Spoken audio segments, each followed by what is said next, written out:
That the project is for building a new plant in Europe. The capital budgeting tab only is for the scenario of starting up a new operation in Europe. Has nothing to do with the merger, has nothing to do with the acquisition. It's starting a new plant from scratch. Okay? So you want to say that. Define NPV&IR briefly. What's the goal?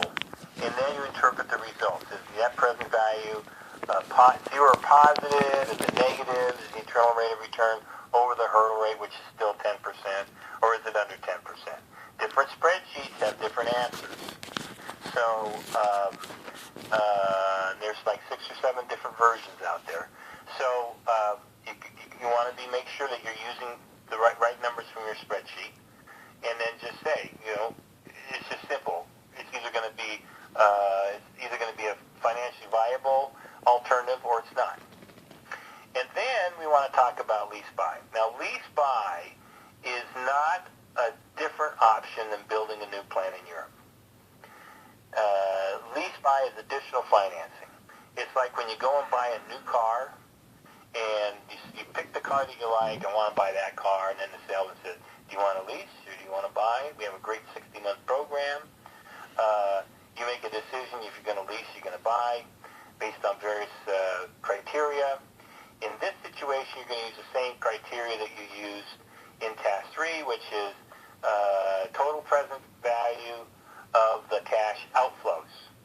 Remember, these are cash outflows. This is money going out. You're going to spend so much money if you lease, so much money if you buy. You're going to make that decision strictly based on how much money you have to spend. And again, it's hooked up with a build a new plant in Europe. So you can say, I build a new plant in Europe, and we're going to do some additional financing by leasing, or doing some additional financing by going in and going to purchase contract for the building and equipment. And that's it. You can talk about lease buy in B4 or B5. I personally like having it in B4 because it sort of flows better. Personal preference. You can have it in B4 or B5 or both. It doesn't matter. Okay, B5. B5 is, you're going to bring all 3 of the options, okay, together. Now, this is similar to the merge acquire that you did in Task 3, except here you have to come up with pros and cons. There was strictly financial viability. Is the merger, earnings per share, before, after the merger, is it higher than it is before or not? That's your whole decision is based on that. Acquisition is the net present value. That's the one that had the negative $75,000 net present value, which meant you didn't touch it with a 10-foot pole. You're going to do the same thing. The numbers are different. So look at what you're going to do. Now, we have pros and cons. So the first thing you can start with the bill. I call it the bill. The graders like to call it the procurement option or the direct expansion option. That's all the same stuff. So build with lease or build with purchase, whichever one comes out the best. Then you want to have the pros and cons. So what would the pros and cons be of the bill? Well, we know it's $1 million. At $1 million, it has the potential to be the highest price option. Okay? Is it financially viable? Is that net present value positive? If it is, that means it's financially viable. That's a pro. If it's negative, that means it's not financially viable, so that's a con. Another issue that would be a con would probably be the risk factor. The bill is more risky. It's a startup operation. You have to hire people, buy equipment, find a building, put everything together, get people trained, get your process characterized before you can ship out the first board. With the merger, it's going to be simple. It's the same thing. You're doing a stock swap. The stock swap is a little different, means a lot more than it did in Task 3 because there are only 200,000 shares outstanding of custom snowboard stock. So when you do the stock swap, there's what we call stock dilution effects. You should look up what stock dilution is and talk about it. Pros and cons, the earnings per share is lower after the merger, it's not financially viable. If it's higher, it is. Another pro is that you're combining forces with the European Snow Fund. They're a going concern. That means that they're making money and they're in business.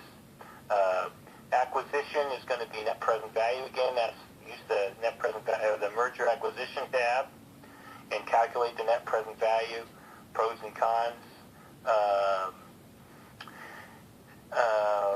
There's no dilution with the acquisition, but you have to come up with $720,000 to buy out the stock. So again, it's a combination with European Snow Fund, so there's less risk because they're making money. And then you have your decision. Now, I would suggest that you structure B5 in at least 4 paragraphs. One for the build, one for the merger, one for the acquisition, and maybe a smaller one for your decision. Once you've established that it's financially viable or not, if it's not financially viable, I do not suggest that you use it. Again, financial viability for the build and acquisition is positive net present value. For the merger, it's earnings per share being higher after the merger. So if it's not financially viable, you don't want to choose it. If it is financially viable, then it gets down to pros and cons. The pros and cons are really strong enough, depending on what your own personal value system is, to sway you one way or the other. So it's how you feel. The graders don't grade you as if you're making a right decision. Once you've established financial viability, they just want to see you make a good case. You have the same, 2 people can have the same spreadsheet, same data. One can choose, say, the build, the other one can choose the acquisition, for example, and they could both pass. So it's not a sticking point. However, in B6, there is a right answer. And in B6, it's just like Task 3, Question 101A, capital structure. The same kind of thing that you do here, okay? So the same kind of schedule that you had that you used in Task 3 for capital structure you use here. There's only 4 options. You want to start out by saying what your expansion choice is. So, for example, if it was an acquisition, you'd say, my choice is to acquire. In order to do so, I have to raise $720,000. My recommendation to finance is, then you say what the winner is, and then you back it up. Now, what is the backup? You want to make sure that you've optimized the earnings per share for the entire 5-year period, just like you should have done in Task 3, okay?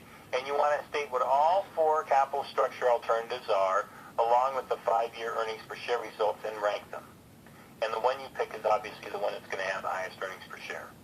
Again, it's just optimizing earnings per share, which one provides the most value to shareholders. And that's B6.